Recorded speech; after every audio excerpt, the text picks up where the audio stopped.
Good morning, everybody. This is Steel versus Podcast. This podcast was created for women by women to elevate women's voices. Today, we have with us Dr. Mina. Dr. Mina is actually a Harvard-trained, double board-certified dermatologist and dermatologic surgeon with over 15 years of clinical and surgical expertise, treating patients of all ages with their skin needs. She has over 15 years of clinical experience, and she's a nationally recognized for her simple, effective, and proactive approach to skin and aging, helping patients maintain their skin health while boosting their self-confidence. Dr. Mina also hosts her own podcast, The Skin Reel. This podcast is for people looking for real skincare guidance by true skincare experts, where she emphasizes a holistic and preventative approach to skin health and aesthetics. Dr. Mina, welcome to the podcast. Thank you so much, Jenny. I love your podcast, and I'm so excited to get to be on it. Well, I'm thrilled to have you on here because, to be perfectly honest with you, I have this discussion quite a bit in my personal, on the side life. There's so much information out there. So one, I'm thrilled that you have your own podcast so that you can actually put legitimate factual information out there. Because what I see online, I personally know things have to be fact checked, and you need to check in and make sure things are legitimate that people are promoting. But a lot of the everyday women that are on social media don't know that this information may not be legitimate, and it could actually be harmful for you that you're seeing online. So thank you so much for doing what you're doing. And I think that that's part of why you started your podcast as well, correct? Oh yeah, absolutely. Sorry, Jenny, I'm going to just bring this down. I just feel like I have a lot more headspace than you do. Oh yeah, absolutely. That is 100% why I started my podcast, because I realized there's so much misinformation out there. And at least for physicians back in the day, it was really discouraged for us to be on social media and be putting ourselves out there. And so then what happened is you have people who don't have expertise or real expertise in skin health and skincare, and they're really just trying to sell you something, or they just enjoy using products and they're putting themselves out there as the expert. So that's why I realized I need to have my voice out there. This is where people get their information nowadays. And it's not just you, Jenny, and your listeners who are confused by the misinformation. It fools me sometimes, or I have to stop myself and say, well, wait a minute, where's the data on this? Show me the studies, because it's so confusing. And the world today, I mean, getting information is not the problem, right? And for good and bad, anyone can have a megaphone and promote what they want to promote. So it really is up to us as the consumers, as the public, to really do our due diligence to make sure the information we're getting is accurate and safe and effective. So that's a perfect segue, basically, into some of the questions that I have. So personally, I keep a very simple routine. But I will say occasionally I get sucked in to stuff that I see, and I'll be on Pinterest or what have you, and I'll say to myself oh, maybe I should buy a gua sha and be doing these things on my face. I don't really do any of these things. So is there, I know you focus on holistic and minimalism, and that's sort of where I lean towards, just because of time. I don't have an hour to be doing these elaborate skincare routines. Are they even really needed? Absolutely not. I don't do them either. So, I mean, again, I can see sort of the well, wait a minute, that looks kind of cool. I don't have time for it either. So I would say that this is the number one issue I see with people, is that they're not consistent with their skincare. They bounce around, they try different things, and it's hard not to, because your feed will say, oh, use this cream. Oh, well, maybe I need an eye cream. Oh, maybe I need a neck cream. She looks gorgeous. Let me use what she's promoting, right? So it's super hard not to do that. So you're not alone, but I have a very simplistic skincare routine, and I invest in in-office procedures very selectively. So I am not spending a ton of money. I am not always spinning my wheels doing skincare and aesthetic stuff. And I'm pretty happy with how my skin looks. So I think it's working, and I'm just going to stick with it. But that's what's so hard, is that people just don't stick with things. And we've got that shiny object syndrome. But yeah, I have a very simple skincare routine. A lot of times people think I'm lying about it. I'm like, it's not, but I do invest selectively in in-office procedures that I know work. So I'm not like a totally anti, aesthetics, cosmetics. But I'm also not doing everything all the time. I'm just selective in what I choose. I'm also selective in the products that I use on my skin. And I'm only going to use stuff that I know works, that's simple, that fits into my busy life as a mom, a dermatologist, a wife, an entrepreneur. So if somebody wanted to, like myself, like I truly don't research any of these things. So my baseline is I use cream with sunscreen in it, like anti-wrinkle cream with sunscreen in it. Wash my face every day. I exfoliate, I think maybe twice a month. Like I go very baseline. Like I really don't go too crazy. The only reason why I exfoliate is because my pores are so large. So I find that has been very helpful. And then I literally don't wear makeup ever. Like that's kind of it. And my daughters are very young. They're only 7, but they see things and they hear things, when they're watching YouTube shows or what have you. And they'll say to me like, "Oh, mommy, we should do a skincare routine." So if somebody wanted to, and I keep telling them, I'm like, girls, like when you get a little older, like mommy will help you out and I'll help you figure something out. But if somebody wanted to introduce even their kids, let's say, to skincare, young girls, when would you recommend like starting anything? Because my kids are kids. So would you say like maybe teen years would be a great way to start and then, kind of build on it from there? Well, Jenny, I'll tell you, it starts sooner than you think. I've got a 9 and 10-year-old, and my 10-year-old son is always asking me, "Mom, can I give you a makeover?" I'm like, "Oh my gosh, am I so disgusting? I need a makeover." And he really wants me to get foundation. And I'm like, I don't wear foundation. Like, I mean, my goal is so your skin, it looks great. You don't need foundation. And you can choose if you want to wear a little mascara, some eyeshadow or blush, but that you really don't need a ton of makeup to have beautiful skin. Let your skin shine through. So what you're doing is perfect. And in fact, I don't even exfoliate. So if you like exfoliating and you think it's good and it's working, go for it. But I'll tell you my skincare routine, pretty similar to yours. In the morning, I'm in my mid-40s, so I just splash water on my face. I don't need to wash my face in the morning. But if you do, use a gentle cleanser, but it is also totally fine to just splash water on your face. And then I use a vitamin C serum, which is something I think my, middle-aged ladies may want to start using or gentlemen, especially if you have any discoloration in your skin, maybe some sunspots. And then I use sunscreen. And sunscreen can be really moisturizing and hydrating. And I live in a climate that's pretty humid. And so I typically don't even use a moisturizer in the morning. I just have my sunscreen. But if it's wintertime, where you live, maybe in the winter, you might want to do a moisturizer, then do your sunscreen. And you got to do it every day. So that's your morning routine. And then my evening routine, I do wash my face with soap, with a cleanser. And that's mandatory, okay? Because you want to remove all the dirt and grime and any makeup and oil on your face. And then I do use a moisturizer because I'm in my 40s now. So my skin is a little drier. And then I religiously use a retinoid. And I've been using this since I was in my late 20s.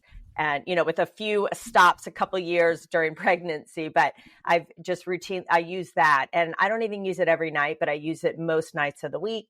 And that's all I do. And people say, well, why don't you exfoliate? Well, I don't exfoliate because my retinoid, I use it so religiously. Like that's my exfoliant, really. I use it just to the point of a little irritation and dryness. And so I don't feel the need to also exfoliate. But if you think it's helping your pores and you like it, then sure, go for it. But the problem is when people start exfoliating every night and they're doing all these harsh things all the time, that's when your skin gets irritated. So I think your routine is perfect. So just keep going and don't get distracted. You know what I started doing too, Dr. Mina?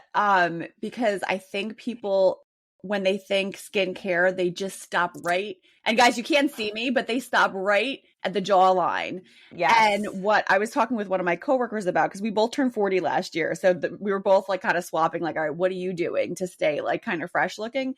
And we both agreed that like when you're putting moisturizer on with sunscreen, whatever skincare you're doing, like we carry it all the way down to our chests. Like I put, the SPF and I use like the anti-wrinkle cream. Like I bring it all the way down my neck and onto my chest and my collarbone. So I'm like, this is all skin here. And I've seen as ladies get older, like the neck area seems like it's neglected. That's like the problem. Oh my gosh. Yeah. I'm so glad you brought that up because we tend to think of skincare as just our face. I am guilty of this too. If I could go back in time, I wish I had been using my retinoid on my neck and on my chest and even on the tops of my hands because I can see a difference in the tops of my hands versus my face.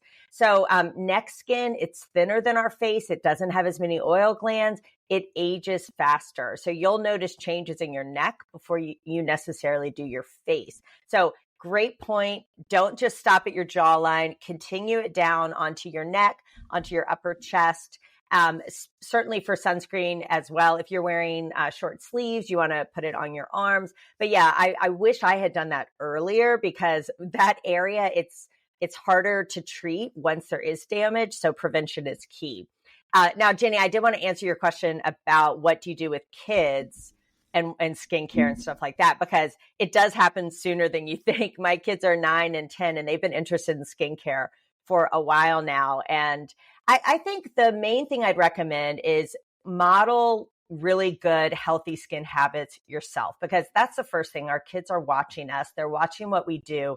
If they see mom is constantly criticizing herself, looking in the mirror, talking about how ugly she is, how old she is, and all her flaws, that's going to negatively resonate with them. So even if you think those thoughts, try not to think those thoughts, but try to not say them out loud so your kids hear them, and let them see you having a simple skincare routine, not using 1,000 products, using sunscreen every day. I would say that's the biggest tip we can, or biggest, help we can give our kids is instilling the importance of sun protection instilling sun protection at an early age. That's the best anti-aging secret ever. So if they see you putting sunscreen on, they're going to do that. If my kids see me when I go for a walk, we go to the park, I have my hat on, they get their hats on.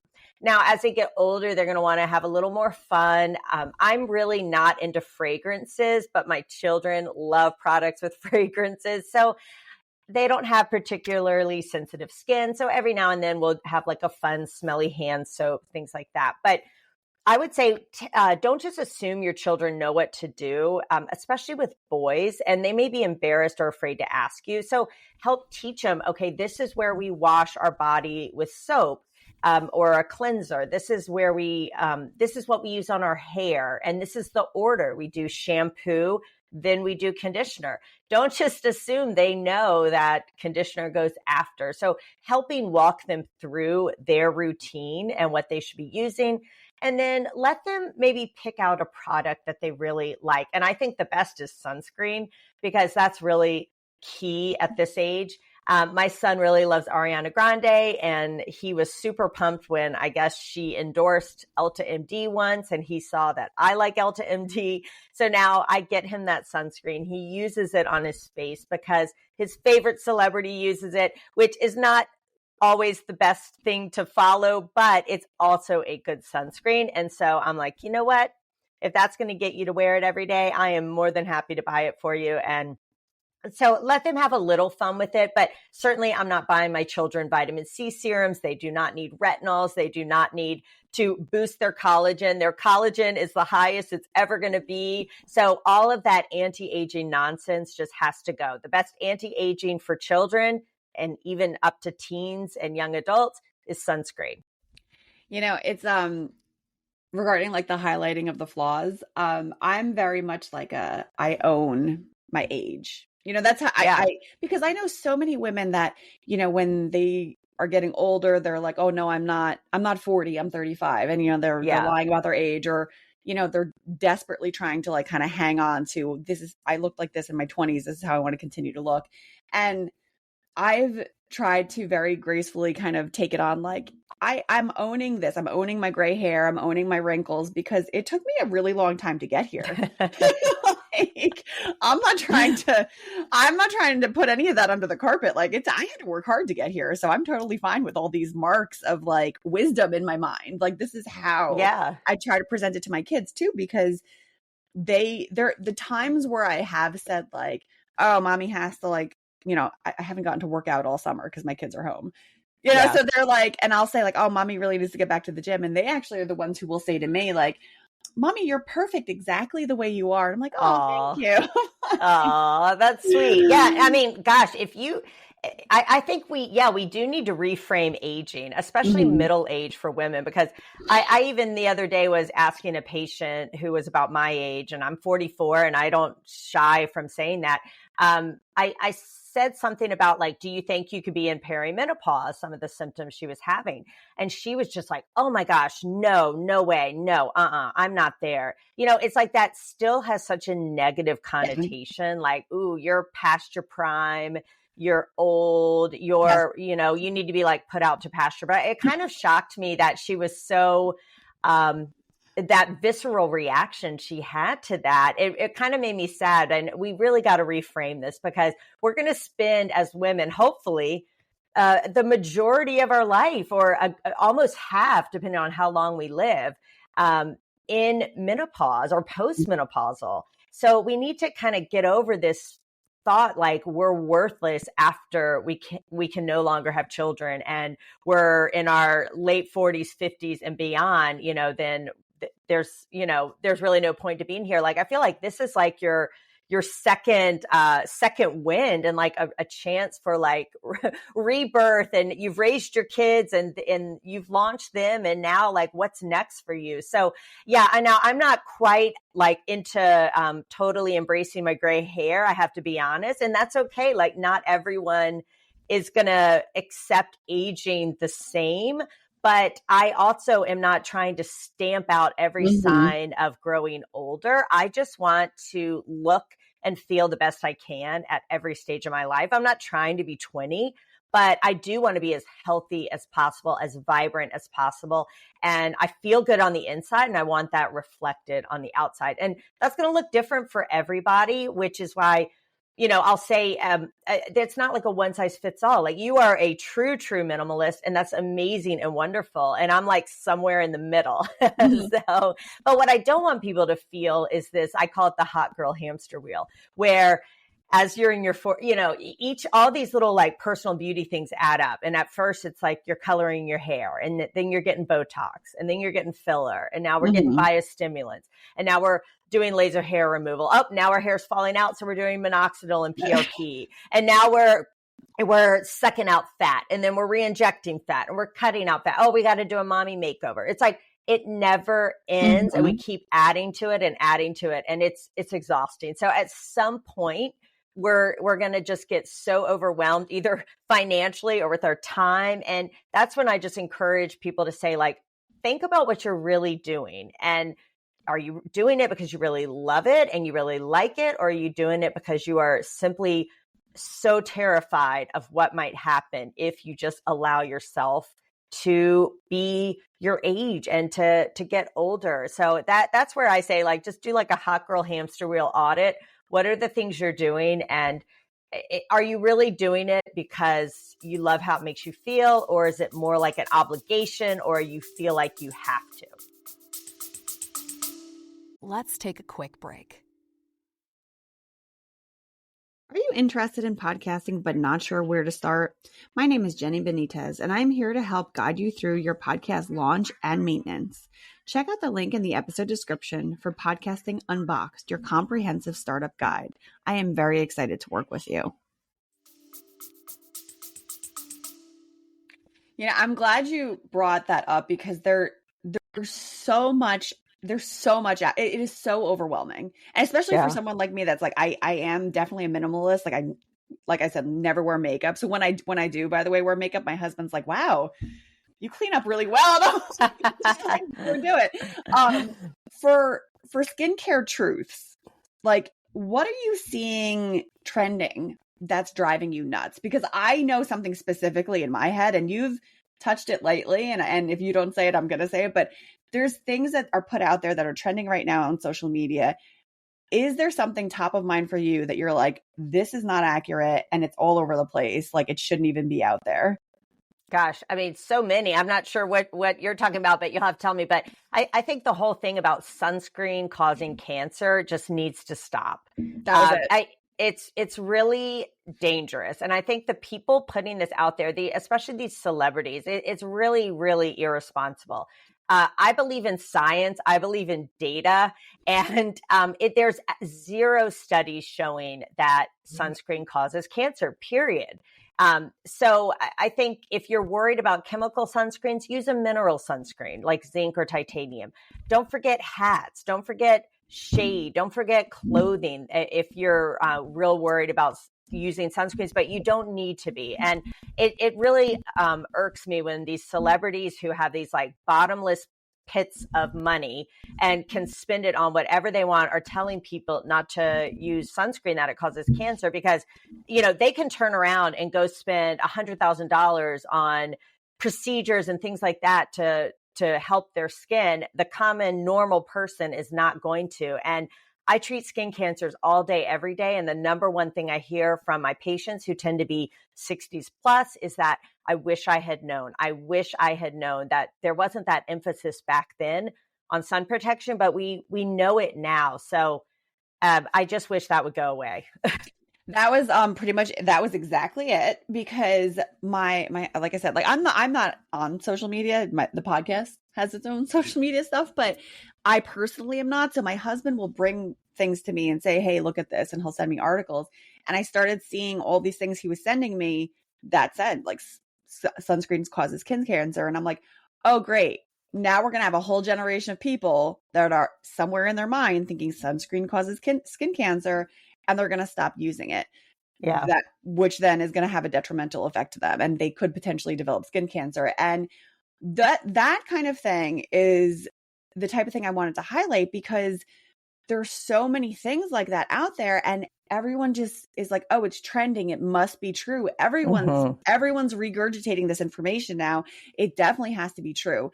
And I've said it before on other like podcast episodes, when you see something online, it doesn't mean that it's factual. Right. There was this, I don't know if you remember this, because this was like a very long time ago, when like the internet kind of first started bubbling up as like something that people were, following and getting information on. And it was just like it was an advertisement for something. And it was a young woman. And she said, she's talking to her friend, and she's like, yeah, you can believe anything on the internet. And then this guy walks up and she's like, this is my French boyfriend. I met him online, and he was clearly not French, clearly not. And he was like, yeah. And he's like, oh, bonjour, and it's like that kind of thing. It's like, you really can't believe everything. It doesn't matter who's promoting it. You have to really look into it. So I'm glad that that's where your head went, because that was driving me insane. Yeah. And I'm like, this is the worst thing we could be putting out there right now, is that sunscreen is bad for you.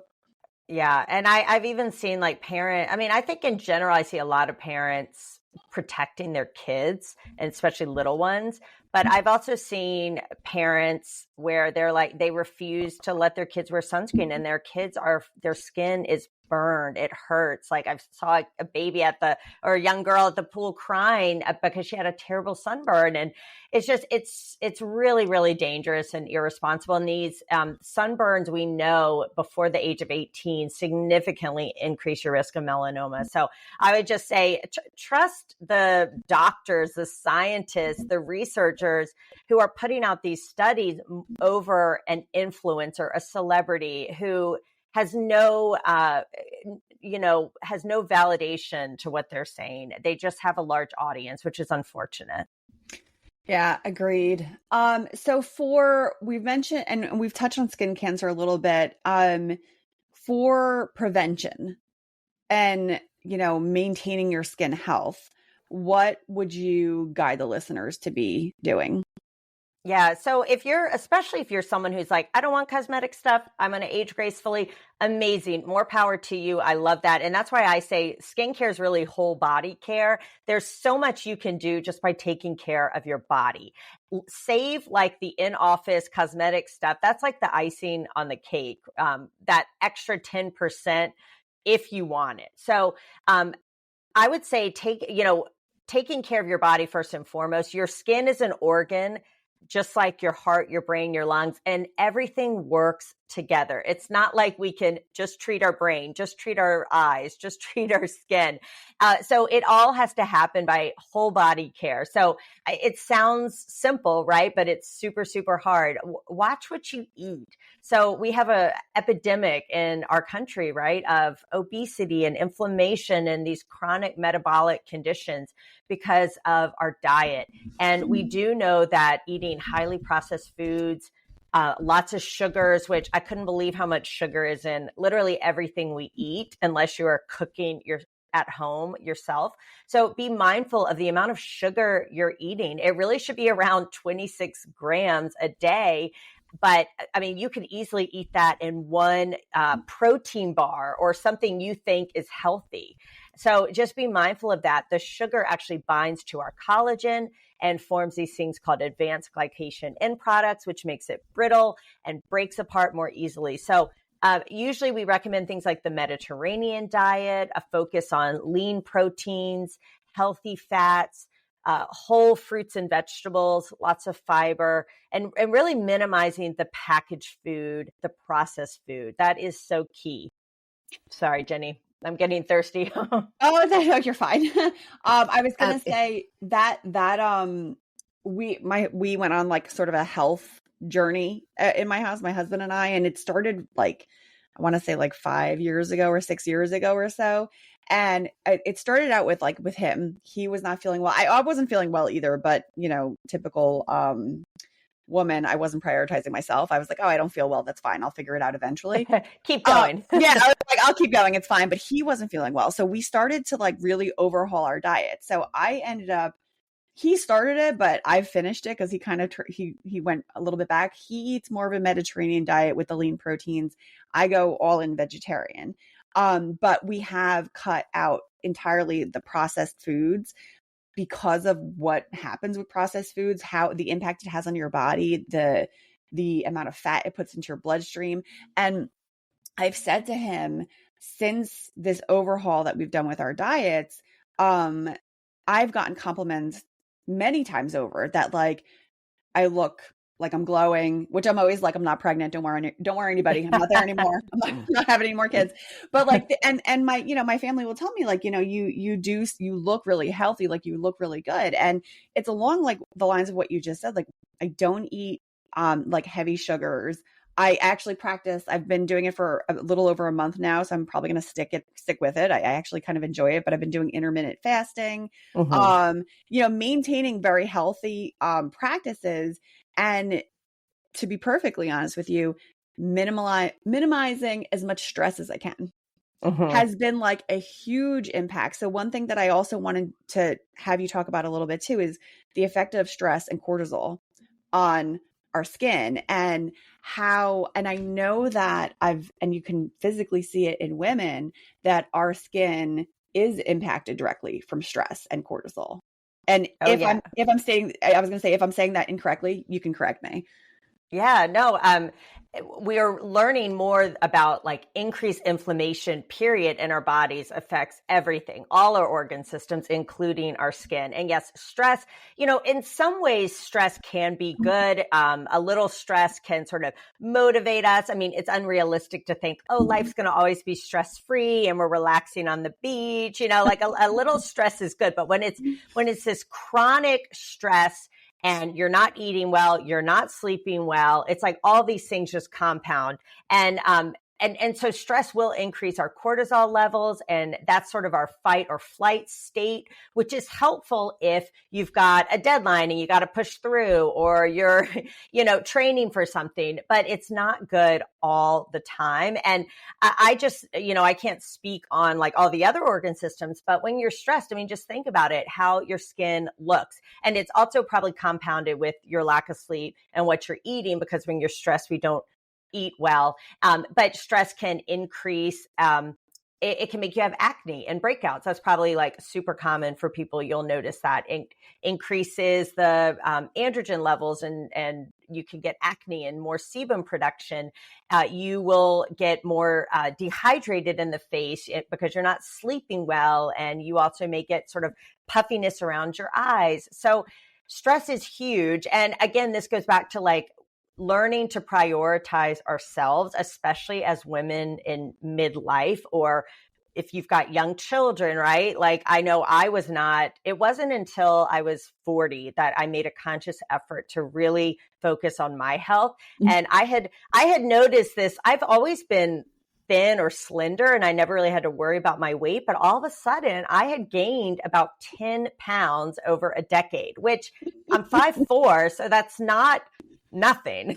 And I'm thinking like, what's going on? Like it was just this slow little few pounds every year. But after 10 years, it was 10 pounds. And that was when I was like, wait a minute, I can't just like be on autopilot anymore. I need to actually think about these things and prioritize my health. And I'm not perfect. I definitely, workouts are the first thing to go, and I need to be better on that. And I still I do eat sugar. I'm not saying I'm one of those people who just totally eliminates it, but I'm more mindful of it. And I'm really am good about not eating packaged stuff. And I really try not to eat processed stuff. So if I'm going to eat sugar, it's going to be like a delicious piece of cake or some ice cream instead of like a packaged thing.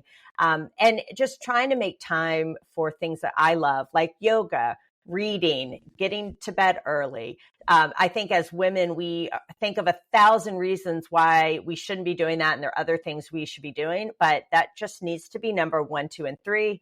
Like when you put on your oxygen mask on the plane, you put yours on first. So then you help everyone else. I struggled for many years, exactly almost like what you just said. I didn't really start to prioritize myself until I was like 36 or 37. Like it was much later. Those years it was from 2016 all the way through 2019 when my kids were really young.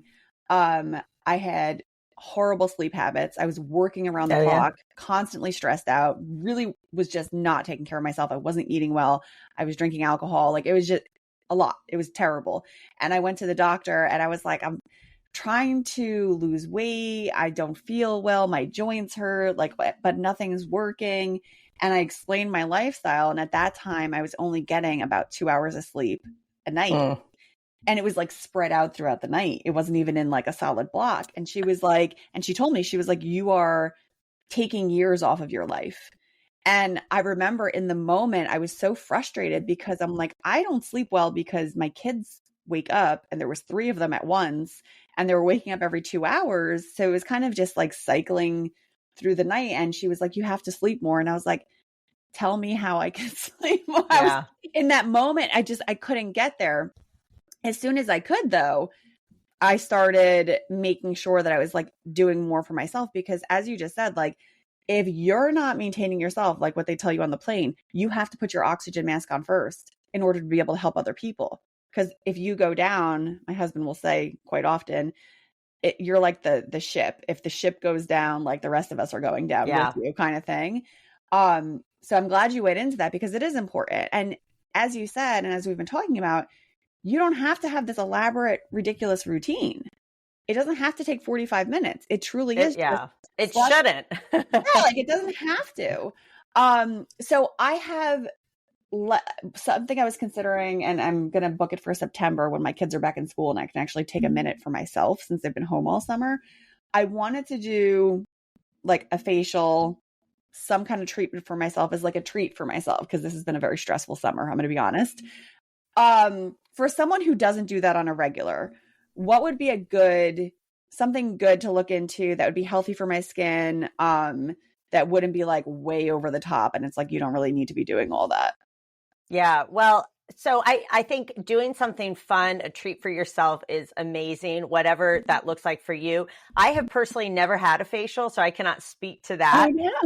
I'll do a deep tissue massage all day, every day. That is my go-to. I just absolutely love that. But I know people who really love facials. But I would think if you're really looking for something to impact your skin, first of all, everyone's different, but I would see a dermatologist who can kind of guide you through. But I think it really depends on what bothers you. If you want sort of some collagen boosting, you might want to consider doing some sort of laser treatment, or microneedling can be helpful.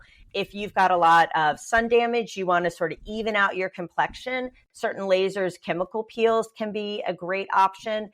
And for some people, if you're starting to, people are telling you, why are you angry? Or you look so upset, you might be getting those 11s, those lines between your eyebrows, which just people don't want to be told you look angry when you're having a good day, right? So a little Botox there can do wonders and actually really help brighten your skin too. I know some people are really just afraid of Botox, or they're afraid they're going to look weird. I think when people are scared of Botox, they've seen bad filler and they think that is Botox. And I'm saying Botox, there are tons of brands. It's botulinum toxin. But you can actually do it in a really, really natural way where you still look like yourself. You can still emote. But a lot of times, like if people are telling you you look angry or mad, then that's like, a no-brainer for a little bit right there. But I think more power to you. Definitely go treat yourself, enjoy, have some fun, whatever that looks like for you. I'm also all about the deep tissue massage. Yeah. It's funny because someone had got me a gift certificate, and it was either you could pick a facial package or you could go for the massage. And I was like, oh gosh, I think I would probably go for the massage too. Oh yeah. All day. That's where my head was going. So for skin changes with like perimenopause and menopause, like I noticed I've never had an issue with acne. I was very lucky. I never had an issue with it.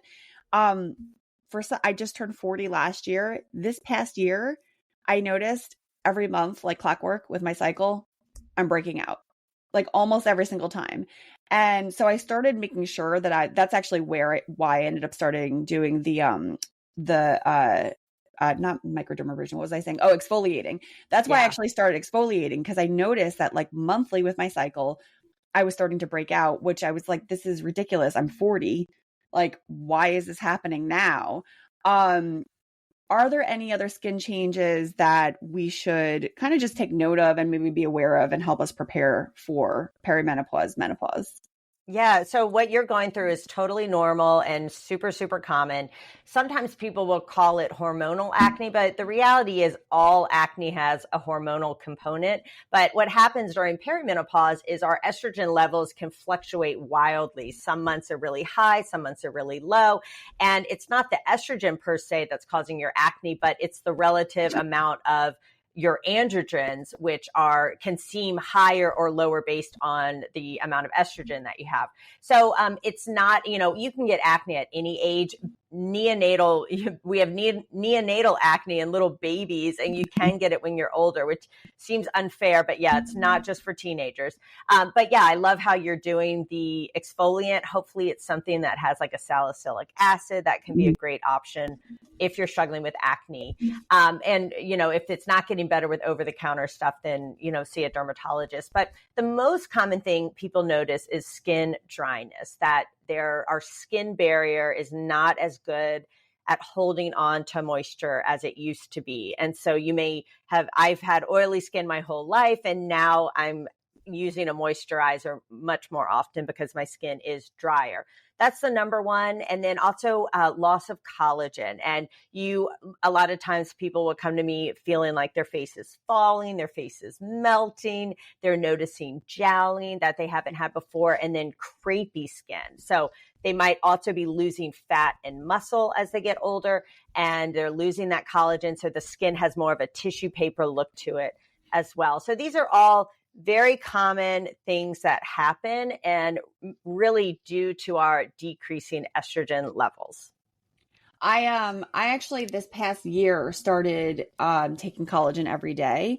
I had years ago had been using like a powdered collagen, and then we like ran through the container, and my husband and I were both using it. My husband, who by the way is going to be 50 next year, he just turned 49. He still looks like he's 35. Meanwhile, like people literally say to me, they're like, so you're 40? And I'm like, I'm like, you don't even give me 39. Like they just right on the money. They're like, you're 40. So I started using liquid collagen this year, and I wanted to ask you, is there a big difference between powder collagen and liquid collagen? Like, in your opinion? I know that, we could go down a rabbit hole of research, but have you seen that there's like a major difference between which one you go with? So the studies have shown that the most beneficial is hydrolyzed collagen that's already been broken down a little bit, that's easier for absorption. So I would say it's less important whether it's powder, liquid, capsules. It's just making sure that it's a hydrolyzed collagen. And that's what the studies show. I do think we need more research on this, but it's certainly easy enough to try.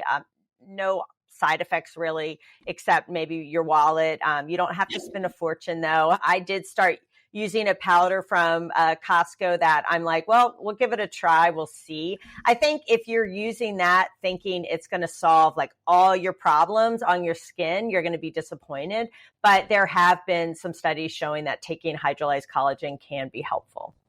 Okay, that's good to know. Yeah, it was interesting. What sucked me into it, it was one of those like late night scrolling situations. And I was like, they were showing all these like crazy before and after pictures. And they were like, in 3 months time, like you're going to see this wild transformation. And yeah, I bought into it because it was like 11:30 at night. And I was like, oh, I want to be transformed. I haven't seen a wild transformation, but I haven't seen anything go south either. So I'm like, well, it's collagen. It's not hurting me. Same, as you said. Yeah. Same here. I probably used it about 4 months. Honestly, I can't see a difference, but to your point, I haven't seen a decrease. So I'm like, maybe I'm just keeping it together at this point. Yes, exactly. So for maintaining just a healthy skin routine and maintaining your healthy skin, but just maintaining some kind of routine throughout stages in life, what's the basics? And I think we touched on it, but just kind of reminding the listeners, basic skincare. Yeah. So, I mean, really what we talked about earlier, gentle cleanser. If you're in sort of your 30s, mid to late 30s plus, maybe incorporate a vitamin C serum. Sunscreen's a must. If you do nothing else, sunscreen and sun protect, I should say. The people I see who have the best looking skin in their 80s and 90s have protected themselves from the sun, and it makes a huge difference. And I'll even say, like, for the listeners, take a look at sort of the inner part of your arm and then the outer part of your arm. And if there's a noticeable difference, that's the sun. Or your stomach versus your arms and legs, right? Like that's the power of the sun, and it compounds over your years and decades. So sunscreen, sun protection is key, especially if you are like, I'm never going to do cosmetic stuff, more power to you, then vigilantly sun protect. Moisturizer, and then I'm a big fan of retinols and retinoids. I think it's a super, super powerful anti-aging product, boosts your collagen better than anything out there. You don't need a separate neck cream, eye cream, anything like that. I use mine all over my body. Don't forget to include, don't just treat your face, bring it on down to your neck and chest. And I do the tops of my arms now. Wish I had started that earlier though. But there are in-office things you can do, especially if you're looking for like a pickup. I love biostimulants. I think these are like a secret, powerful weapon if you are open to cosmetic things. What I like about biostimulants is it stimulates your own collagen. And I joke that now that if you're in your late 30s and 40s, this is your collagen banking era where we know our collagen's declining and there's going to be a big drop with menopause. So boost it as much as you can. Take that collagen supplement if you like. But things like biostimulants, 100% are going to get your collagen improved. And I like it because it's your own collagen. You're not going to look fake and weird and chipmunky and stiff and balloon faced. It's your own collagen. We inject these little particles in water and it stimulates collagen. So I really love doing that. And I think it's a super natural way to just maintain. Things like microneedling or doing some laser procedures or chemical peels can be amazing, especially I think just having a beautiful complexion makes everything else better. Like who cares about a little skin laxity and lines and wrinkles when your skin is glowing and beautiful and even. So for a lot of people, I'll say, let's get your skin complexion even and uniform first, and then we can tackle like other things that bother you. And a lot of times those other things become significantly less noticeable. So yeah, those are like my top pearls.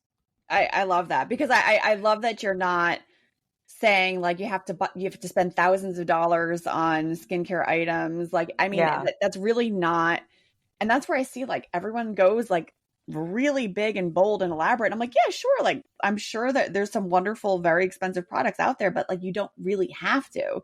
You can use over the counter. So I think that's wonderful. Yeah. And I'll just add, like, I get asked a lot about LED face mask. And this is one where I'm like, well, maybe I should be doing that, you know? So like some studies have shown there are some LED face masks that work. And if you want to incorporate that into your routine in the morning when you're meditating or journaling, there's no harm in doing that either. I don't do it yet. I'm not saying I'm never going to do it. But again, like there's stuff out there that works. It doesn't mean you have to do everything. So pick what you like. And again, like the goal is not to be on this like hamster wheel with 1,000 to-dos for your routine.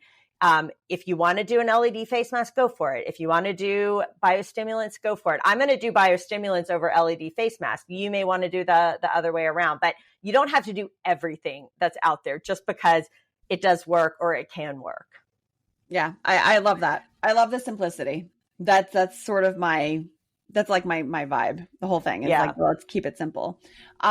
Listeners, if you are interested in hearing more from Dr. Mina, check out her podcast, The Skin Reel. That's really going to be a really great baseline to getting really truthful, factual information. You can also check out theskinreel.com. I was browsing through and I'm like, there's loads of information there and you can sign up for more information. So I want to direct you there too. That link is going to be in the podcast description. Dr. Mina, thank you so much for coming on today and helping to really help, get us in line with our skincare. Yeah, absolutely. And I would just encourage all your listeners, they can follow me at Dr. Mina Skin. And if you're wondering what are some of the over-the-counter products that I actually recommend and use myself, I have a free guide that I can send to you at theskinreel.com/guide. And again, these are products I actually use and recommend. Wonderful. Thank you so much, Dr. Mina. And thank you, listeners, for joining us today. We'll see you on the next one. Thank you. Take care.